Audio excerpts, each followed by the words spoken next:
لڑکیوں کی her best selfie کے پیچھے 3 گھنٹے کی شدید محنت اور ڈیلیٹ شدہ ناکام سیلفیز ہوتی ہیں، تب کہیں جا کے ہوتا ہے چمن میں دیدہ ور پیدا۔ ایک صاحب کہتے ہیں، آج میری پڑوسن دال پکا رہی تھی، میں نے کھڑکی سے 3 بار سیٹی ماری تو اس نے پریشر کوکر اتار لیا، نہ اس کی دال گلی اور نہ میری۔ پاکستان کے نوجوانوں کو موبائل پیکج مہنگے ہونے کے بعد اندازہ ہوا ہے کہ واقعی مہنگائی ہو گئی ہے۔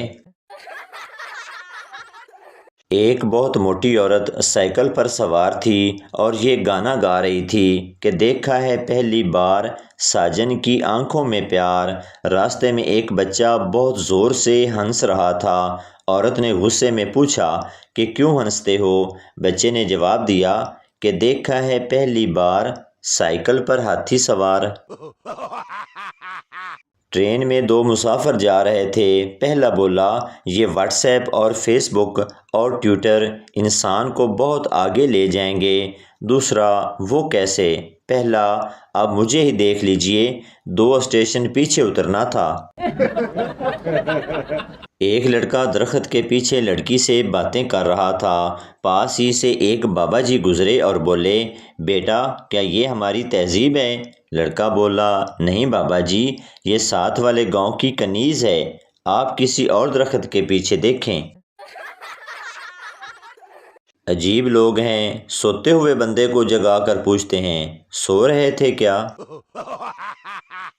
بعض عاشقوں سے سگریٹ پینے کی وجہ پوچھیں تو آسمان کی طرف منہ کر کے لمبا سا کش لگا کر بتاتے ہیں، ابا نہیں ماندا۔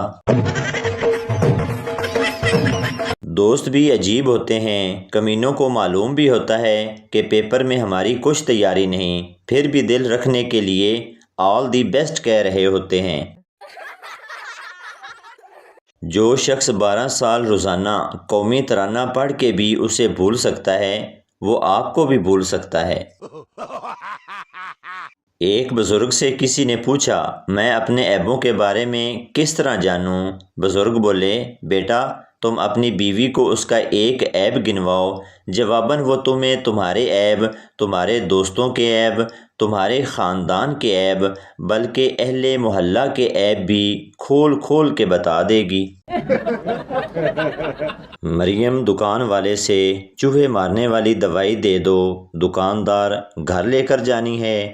مریم، ہور انی دیا، چوہے ایتھے لے کے آواں۔ بیوی، میرے خیال سے ہماری بیٹی کو پیار ہو گیا ہے۔ شوہر، تمہیں کیسے پتہ چلا؟ بیوی، کیونکہ وہ کچھ دنوں سے ایزی لوڈ کے پیسے نہیں مانگ رہی۔ ایک صاحب شادی شدہ ہونے کے باوجود چھٹی کے دن کپڑے دھو رہے تھے، پڑوسن نے دیکھا تو اس نے کہا، آپ ایک اور شادی کیوں نہیں کرتے؟ آدمی نے روتے ہوئے اپنی آستین صاف کی اور کہا، میں اس سے زیادہ کپڑے نہیں دھو سکتا۔ سردار، بھائی صاحب صدر بازار کون سی بس جائے گی؟ آدمی، 21 نمبر۔ 1 گھنٹے بعد وہ آدمی واپس آیا تو دیکھا سردار وہیں تھا۔ آدمی، کیا ہوا سردار جی، آپ گئے نہیں ابھی تک؟ سردار، بس یار 18 بسیں گزر گئی ہیں، 2 اور گزر جائیں پھر 21ویں میں ہم جائے گا۔ ایک لڑکی کی 5 کروڑ کی لاٹری نکلی، کمپنی نے سوچا اگر اچانک بتایا جائے گا تو لڑکی کہیں خوشی سے مر نہ جائے۔ کمپنی نے پٹھان کو یہ کام دیا اور کہا کہ لڑکی کو کچھ اس طرح سے بتانا کہ وہ خوشی سے مر نہ جائے۔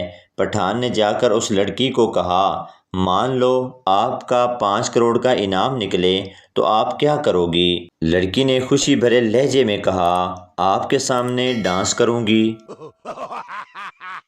ایک مراسی کی گائیں گم ہو گئی، وہ ڈھونڈ ڈھونڈ کر تھک گیا۔ تھوڑی دیر بعد اسے ایک بوڑھا آتا دکھائی دیا۔ مراسی بھاگ کر اس کے پاس گیا اور پوچھا، میری گائیں تو نہیں دیکھی آپ نے؟ بوڑھے نے پوچھا، بیٹا تمہاری گائے کی کوئی نشانی؟ مراسی تھوڑی دیر سوچنے کے بعد بولا، بابا جی وہ دم ہلاتی ہے۔ ایکسیڈنٹ میں پٹھان کا ہتھیار ضائع ہو گیا۔ پٹھان کی بیوی اسے ڈاکٹر کے پاس لے گئی۔ ڈاکٹر ہمارے پاس کتے کا ہے وہ لگا دوں؟ بیوی: اگر گھوڑے کا ہے تو وہ لگا دو۔ پٹھان غصے سے بولا: میں تو کہتا ہوں ہاتھی کا لگا لو، محلے کی آنٹیوں کے بھی کام آؤں گا۔ ایک پٹھان 40 دن کا چلہ کاٹ رہا تھا۔ شیطان نے پٹھان کا چلہ توڑنا چاہا اور وہ پٹھان کے آگے ننگا ہو گیا۔ پٹھان نے اس سے غلط کام کر لیا۔ شیطان نے کہا: کیا ہوا بیٹا، توڑ دیا نا تیرا چلہ؟ پٹھان بولا: ارے پاگل، اسی لیے ہی تو چلہ کاٹ رہا تھا۔ ایک کاروباری بندے نے خواب میں دیکھا کہ کچھ لوگ اس کی پٹائی کر رہے ہیں۔ وہ 2 دن بینک ہی نہیں گیا کیونکہ بینک کے باہر بورڈ لگا ہوا تھا کہ ہم آپ کے خواب کو حقیقت میں بدلتے ہیں۔ پپو: ابا جی، مجھے کل اپنا ہمسایہ کہہ رہا تھا کہ مجھے ابا کہا کرو، میں 200 روپے دوں گا۔ ابا: تم نے کیا کہا؟ پپو: میں نے کہا کہ میں اتنا بے غیرت نہیں ہوں کہ 200 کی خاطر تمہیں ابا کہوں۔ ابا خوش ہوتے ہوئے: شاباش بیٹا شاباش۔ پپو: پھر 500 میں فائنل کر آیا ہوں۔ ابا: لکھ دی لعنت بے غیرت۔ ایک شادی شدہ جوڑا کسی کے یہاں مہمان بن کر آیا۔ دونوں میاں بیوی نے دل و جان سے ان کی خاطر تواضع کی۔ 4 دن بعد جب وہ مہمان چلے گئے تو بیوی نے شوہر سے پوچھا: کیوں جی، وہ تمہارے کون سے رشتہ دار تھے؟ یہ سنتے ہی میاں بے ہوش ہو گئے۔ کچھ دیر بعد ہوش ٹھکانے پر آنے کے بعد بیوی سے کہا: میں تو سمجھ رہا تھا وہ تمہارے رشتہ دار ہیں۔ تو دوستو، یہ تھی ہماری آج کی ویڈیو۔ امید کرتا ہوں آپ کو اچھی لگی ہوگی۔ تو چینل کو سبسکرائب، لائک ضرور کر دیں تاکہ ہر نئی آنے والی اس طرح کی مزاحیہ ویڈیو آپ تک پہنچتی رہے۔